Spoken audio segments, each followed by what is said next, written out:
Estamos de volta com Mulher Demais. Para você que está chegando agora, raiou, uma boa terça-feira para nós, uma feliz terça-feira para a gente, tá? Você já parou para pensar no quanto os estímulos sensoriais são importantes para o desenvolvimento das crianças? São atividades simples que auxiliam no desenvolvimento dos pequenos.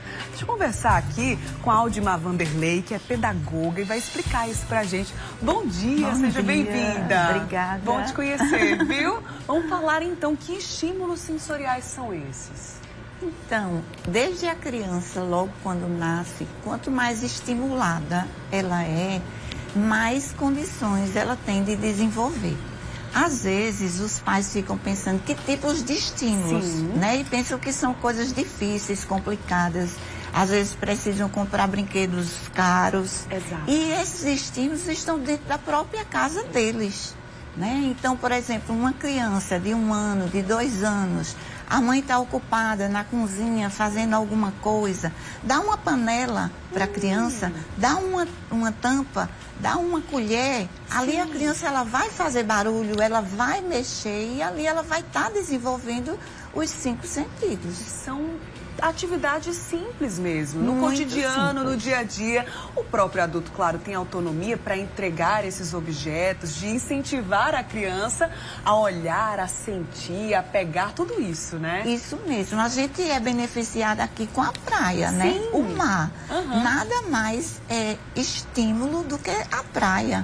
Você solta a criança para ela colocar os pezinhos na areia. Sim. A areia, ela tem, né, os grãozinhos. E a criança está ali, está desenvolvendo, né, o estímulo nela na pegada da areia. E a textura, sentir a textura diferente, exatamente. né? Ela, às vezes, os pais cavam buracos e já dá tudo pronto para a criança. Sim, verdade. E por que não estimular a criança a cavar, Fazer meter a junto. mão na massa ali junto com eles? Porque eles estão pegando na areia, né? E isso está o quê? Está facilitando com que ele desenvolva cada vez mais um estímulo, né, do tato.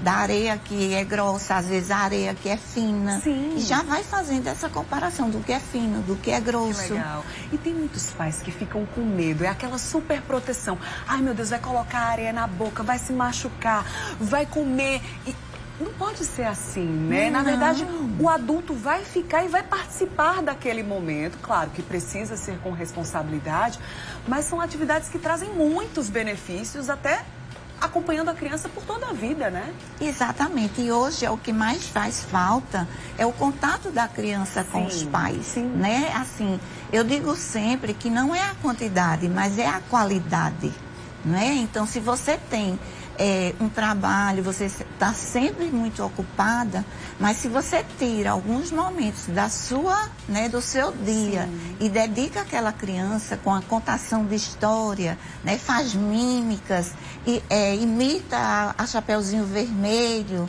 né, uma musiquinha, né, brinca com a criança, aquele momento para ela passa a ser significativo e fica gravado na memória da criança como um momento saudável para ela. Com certeza. Quais são os tipos de benefícios que a gente pode citar aqui para que os adultos entendam, né, que além de tudo vão colaborar para o bom desenvolvimento dessa criança? Então, quando você trabalha, né, todos os estímulos sensoriais, ele está trabalhando ao mesmo tempo a atenção, ele está trabalhando a memória, ele está trabalhando a matemática, ele está trabalhando também a linguagem. Então, é uma série de estímulos que estão por trás, que não são vistos aparentemente, mas que em coisas simples está contribuindo para o aprendizado da criança, né, durante toda a vida dela. Com certeza. Acho que a gente precisa mencionar que hoje, 21 de março, é o Dia Internacional da Síndrome de Down. Então a gente está falando aqui do universo infantil. Essas atividades também podem ser feitas com crianças com síndrome de Down? Com certeza, né? O que a gente, assim, traria de diferente é que a criança com síndrome de Down, ela é uma criança que ela precisa mais de vamos dizer, de um tempo, né? Ela processa as coisas mais lentamente, né? Então, tudo você vai com mais tranquilidade, você vai com mais calma.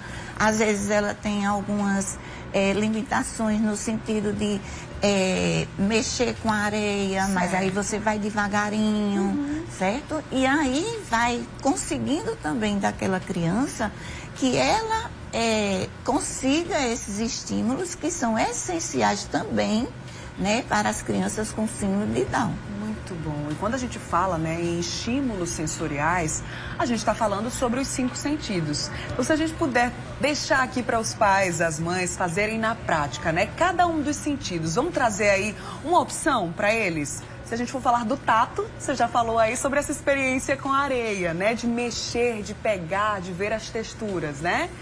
Se a gente for falar de olfato, por exemplo, o que é que pode ser? Então, olfato. Pega algumas garrafinhas PET, coloca algumas coisas que tenham cheiros, certo. Cheiros diferentes, né? Um cheiro doce, um cheiro azedo, né? Um cheiro mais forte, um cheiro mais fraco. E dá ali para a criança sentir aquilo e pergunta para ela, e aí, esse cheiro, gostou? Legal. É legal? Não é? Né? Incomoda, não incomoda? E aí a criança vai percebendo, né, assim, a diversidade de cheiros que tem na vida. Porque, assim, chuva tem cheiro. Verdade. Né? Aproveitar o dia de hoje, por exemplo, para fazer essa experiência, né?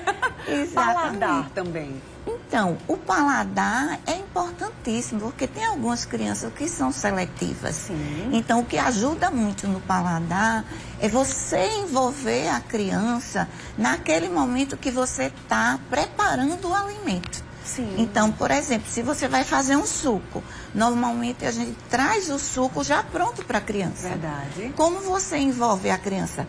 Corta lá a laranja, dá uma laranjinha para ela amassar do jeitinho dela, ela meter a mão na massa, sabe? Machucar ali e depois ela experimentar aquilo que ela fez. Então, é muito mais fácil a criança desejar experimentar aquilo que ela colocou a mão na massa, sim, do que aquilo que já chega pronto para ela. Já chega pronto, verdade. Visão tem muita coisa para fazer. Praticamente está em tudo, né? Porque se você mexe no tato, você está vendo, né? No olfato você está vendo, tudo você está trabalhando a visão. Mas algo assim bem específico, né, tirando as telas, né, que a gente sabe que não são saudáveis e tem prejudicado muito as crianças, principalmente aquelas que nasceram na época da pandemia, né, que ficaram muito em casa, ficaram com muitas telas. E a gente vê alguns atrasos relacionados a esse fato. A visão você pode trabalhar muito com contação de histórias, com mímicas, né? Assim, às vezes a contação de história, o pai pega assim um livrinho de história, abre e só lê, né? Para a criança é muito mais envolvente se você faz o papel da Chapeuzinho Vermelho. E aí, de repente, chegou o Chapeuzinho Vermelho e se assustou com o lobo mau. Sim. Então, a criança vai ali se prendendo, né? Com o olhar, com a atenção, se envolvendo naquela história. E, de repente, ela também assimila aquela história e torna-se capaz de contar também a história no modelo dela. Que bacana, isso vale para a audição também, né? Também. E dá para misturar todos esses elementos, todos os sentidos e trazer essa prática, essa experiência para os pequenos também. Poxa, adorei falar sobre esse assunto de verdade, envolvente. E a gente vê como é simples, né? Muito então, simples, dentro de casa, não é? E prático, né? Basta, assim, dar credibilidade à criança, porque a gente ainda tem esse entendimento que cozinha não é lugar de criança. Sim. Claro, deve-se ter alguns cuidados, né? Mas, por exemplo, você pode envolver em coisas simples. Por exemplo, o macarrão, onde você escorre o macarrão, tem vários buraquinhos. Enquanto você está na cozinha, dá um pouquinho de macarrão e pede para a criança empurrar o macarrão naqueles buraquinhos daquela, né, escorredora de macarrão. E aí ela vai estar trabalhando, né, um estímulo sensorial. Muito bom. Obrigada, viu? Adorei, de verdade. Volte mais vezes com mais dicas, orientações aí. Tem muitos papais e mamães que acompanham Mulher Demais. Obrigada mais uma vez. Boa terça. Obrigada. Até a próxima. Muito bom. Um beijo. Ei, o Vaqueirinho, o que foi isso, hein, rapaz?